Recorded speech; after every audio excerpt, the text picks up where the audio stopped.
Un agneau pour le dîner. Un livre de Steve Smallman, traduit de l'anglais par Mime. Tout seul dans sa cabane, un vieux loup ronchonnait. Encore et toujours de la soupe de légumes. Je rêve d'un petit agneau bien tendre pour cuisiner un bon gigot. Ah, mon plat préféré. Mais alors qu'il pestait, incroyable, un agneau se tenait sur le seuil. Ça vous dérange si j'entre un petit moment demanda-t-il. Mais je vous en prie, mon cher, ricana le loup, vous êtes le bienvenu.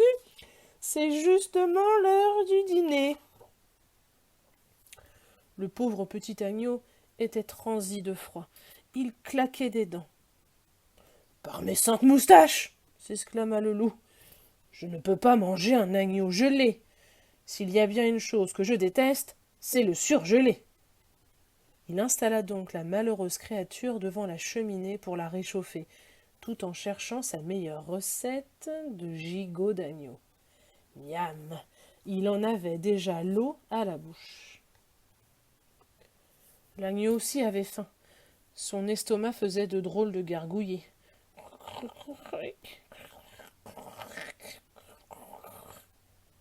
Par mes saintes moustaches s'écria le loup.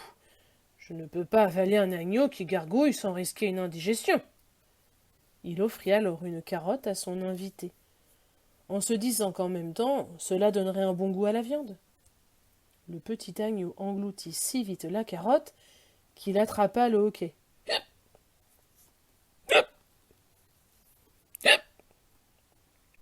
Par mes saintes moustaches s'exclama le loup.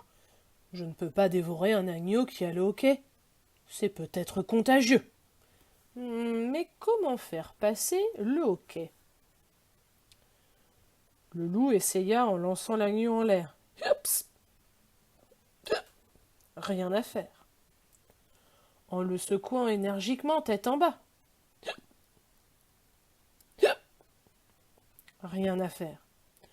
En le faisant tournoyer encore et encore comme un avion. Toujours rien à faire. Alors, le vieux loup prit l'agneau dans ses bras et avec sa grosse patte velue, lui tapota gentiment le dos. L'agneau s'arrêta bientôt de hoqueter, il se pelotonna contre le loup et s'endormit. Le vieux loup se sentait tout drôle. C'était bien la première fois qu'il faisait un câlin à un gigot, et ça lui coupa vraiment l'appétit. L'agneau ronflait doucement contre sa grande oreille.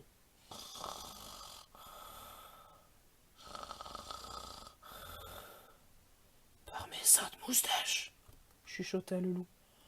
Je peux pas gober un agneau qui ronfle. Le vieux loup s'installa dans un fauteuil au coin du feu, le petit animal serré sur son cœur. Depuis combien de temps n'avait-il pas fait un gros câlin? Cependant, une odeur délicieuse lui chatouillait les narines. Une délicieuse odeur d'agnelet bien tendre. Oh grogna-t-il, si je l'avale d'un seul coup, il ne sentira rien. Il s'apprêtait à n'en faire qu'une bouchée quand l'agneau se réveilla et déposa un gros bisou sur la joue du vieux loup. Non hurla le loup. Je suis un grand méchant loup, et toi tu es un gigot. Gigot, répéta le petit agneau avec un grand sourire. Puis il regarda le loup et dit fièrement: Loulou. Oh gémit le loup. Que l'on me donne la force. Allez, sauve-toi, petit. Il couvrit bien chaudement l'agneau et le mit à la porte. Allez maintenant, ousse dehors hurla-t-il. Si tu restes une minute de plus, je te dévore tout cru, et on ne sera tous les deux bien embêtés. Et sur ces mots, il claqua la porte. Bang! Dehors, il faisait nuit, et la neige tombait. Le petit agneau tambourinait à la porte. Loulou, appelait-il. Je peux entrer? Loulou !» Le vieux loup s'enfonça les pattes dans les oreilles et se mit à chanter à tue-tête pour ne plus l'entendre. La la la la l'air, la la la la l'air, la la. Bientôt le silence retomba sur la cabane du loup. Par mes saintes moustaches, le pot de colle a levé le camp, se dit le loup. C'est vrai. À la fin, quelle idée de s'inviter chez un vieux loup affamé comme moi. C'est pas un endroit pour les petits agneaux ici, hein. C'est beaucoup trop dangereux. Mais il se mit à l'imaginer tout seul dans les bois. Oh là là, pourvu qu'il ne se perde pas. Et s'il mourait de froid? Ou si une grosse bête le dévorait?